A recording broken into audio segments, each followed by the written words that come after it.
everybody, welcome to my very first video. I'm so excited to be making this for you guys today.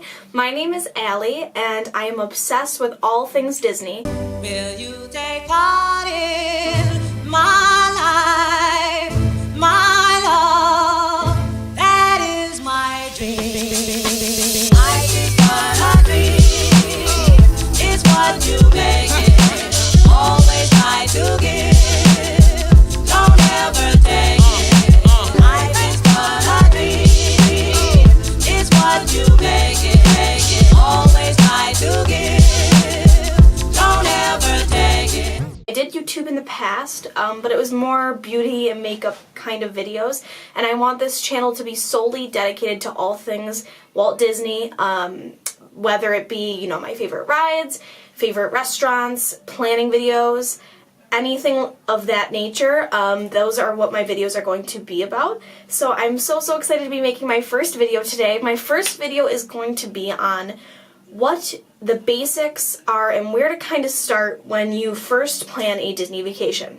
So let's say you decide you want to go to Disney. Okay, where do you even start? There's so much that you need to know and so much that would make your trip just much more enjoyable if you knew. So I'm going to go over those basic things. So in this video, I'm going to be going over 3 main things that you're going to want to consider the minute you decide, hey, I want to take my kids or my family on a Disney vacation. So what are those 3 things?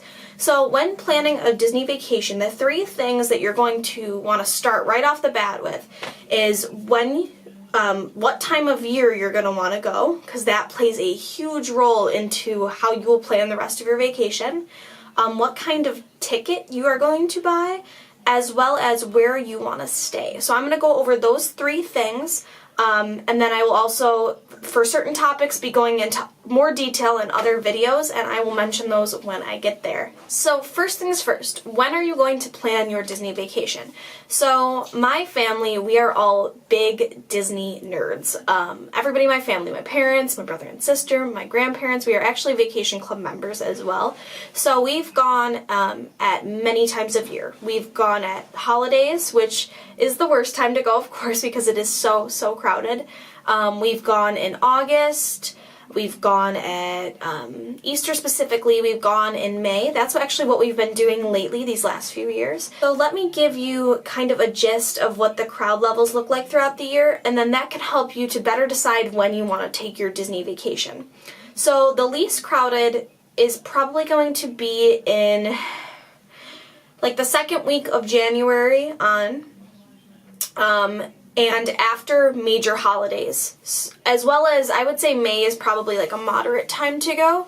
And of course the most busiest times are going to be the summer when all of the Orlando students are out of school, as well as any of the holidays. So if you can go a couple weeks after a holiday, that's going to be a less crowded time than actually going, say, the week of Christmas. That being said, you may have to go a certain time of year because you're limited by, say, a job or things like that. So for us, growing up, before my grandparents retired, my grandmother was a teacher, so we always went on school breaks so that we didn't have to be pulled out of school and so she didn't have to take off. That being said, we were always going at crowded times. So you just want to kind of make sure you decide which time is best for you. If you're taking young kids, it may be a deciding factor whether or not you want to take them out of school. Another thing you want to keep in mind while deciding when you're going to go to Disney is the events that Disney has throughout the year. So depending on your circumstance, for example, if you're going on a trip with, say, your husband or boyfriend and you guys are really into food, maybe Food and Wine Festival or Flower and Garden Festival, maybe those times would be great for you guys if you're into that kind of thing. Similarly, I know that they have the marathons at Disney, so if you're really into fitness and running and things like that, if you want to participate in the marathon, that also may play a factor or a role in when you go. Okay, so now once you decide what time of year you want to go to Disney, the second thing is either deciding what ticket you want to get or deciding the hotel. So I'll go over the ticket first. There are many different ticket options. So the first option is just the base ticket. So base ticket is going to get you into one park per day. no water parks, and you can get it for a certain amount of days that you are going. The second kind is a park hopper. That is what allows you to go into multiple parks per day. No water park included with that unless you want to add that on. And then the third one you could do is you could do either a base ticket with the water park option or park hopper with water park option, and that gives you admission into both Blizzard Beach and Typhoon Lagoon. But keep in mind, the park hopper option and the water park option are more money. It is an additional fee to add those things onto your ticket, and if you add both, it's even more expensive. So, my recommendations. If you are going for a shorter amount of time, I would definitely recommend the park hopper option. My family goes for a week, and I still recommend the park hopper option. It makes planning so stress-free because you don't have to limit yourself to one park per day. If you want to go into another park for just the fireworks or just a show or just to get something to eat, say you want to go into Epcot and you just want to go to one country to get a snack, you have the power to do that with the park hopper option, and it just makes planning a lot easier. So with the extra cost, I definitely think it is worth it, especially if you are going for a short amount of time. It allows you to pack more into a day when you're able to jump from park to park. If you are going for a week and you have small kids, you could probably get away with a base ticket, but like I said, I recommend everybody to get a park hopper ticket. So the third thing you really want to think about when planning your Disney vacation is where you want to stay. This means taking into consideration your situation. Are you bringing kids? Is it just you and your spouse or boyfriend? Or whatever the circumstance may be, you want to take that into account, as well as how much you really want to spend on your hotel. So there are technically 4 types of hotels. There is the deluxe. Those are going to be the most expensive. They also have the most amenities. I have stayed in deluxe resorts. I have also stayed in value. So I kind of have both ends of the spectrum. There's also moderate resorts, or there's deluxe villa, which is like a branch of the deluxe, and then there is moderate. Those are going to be, like it says, the moderately priced hotels. So they're not the highest, but they're also not the lowest. They have good amenities, but not as much as a deluxe, but more than a value. Value is going to be the cheapest. But that being said, you are going to have the least amount of amenities, and there's going to be certain things at a value resort that you can't find that you may find at a moderate or deluxe resort. My personal opinion on the hotels, at least for me, is whenever I go to Disney, I am constantly either in the parks or downtown or out to eat.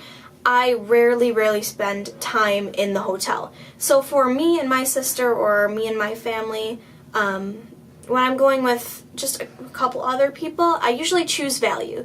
My top value resort pick is definitely Pop Century. I've stayed there many times, and I've had a great luck with it. They've been nothing but nice to me. I've always had great luck with that resort. So that's always what I do when I go with either my sister or my boyfriend. When we go with our family, it's a different story. But when I find when I'm going and, I'm planning a lot, that works out perfectly because really I'm only sleeping there.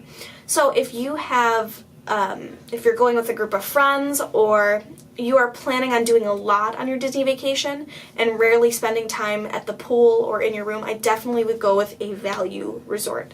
If you are a family, if you want to spend some time at the pool, say you want to have a couple of pool days in there, you don't want to be going in the park every day, I would definitely lean more towards a moderate hotel. And if you have the money to spend, I would go with the deluxe, but really I don't think the deluxe is necessary unless you are DVC or you want to spend the money, because to me I think the value and the moderate kind of are the best of both worlds. If you want to have nicer amenities, go with moderate. If you can kind of skimp out and save a little bit of money, go with value. I'm also going to do a video more in depth about hotels, which ones I've stayed at, my experiences with those, as well as kind of my tips and tricks for after you pick a hotel, how to get the most out of your experience staying there. That's all going to be in another separate video, but I kind of just wanted to leave you guys with the basics for how you should start out planning. I know it can seem very, very overwhelming when you first go on the website and you're trying to figure out and navigate everything. Okay, so the final thought I'm going to leave you guys with in preparation for your Disney vacation is after you plan your Disney vacation, depending on how far out you do it. For me, I usually do it 9 months, 10 months before. So the 3 things I talked about today are going to be the things that you can do right away. However, to further plan, you're going to have to wait for the 6-month mark, and I believe the 3-month mark, and then the 1-month mark. I will be continuing this series, and I will let you guys know what you should be doing at those certain marks.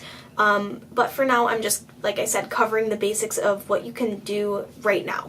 So the final thing that I wanted to say was, during this time period before you hit that 6-month mark, you should really be thinking about what is important for you on this trip, what things you want to see. If you're bringing a family, what's important to see for your kids or your family. So one thing that my family does is every year we buy this book. I really recommend this. This is not sponsored in any way, but this is an amazing book. It's the Birnbaums. They come out every year with a new one with updated information. Our family has gone to Disney many, many times, and we still buy this every single year. It gives you kind of the lowdown of everything. It's everything you could ever want to know. It gives you a little snippet about every ride. It gives you information about the resorts and pricing.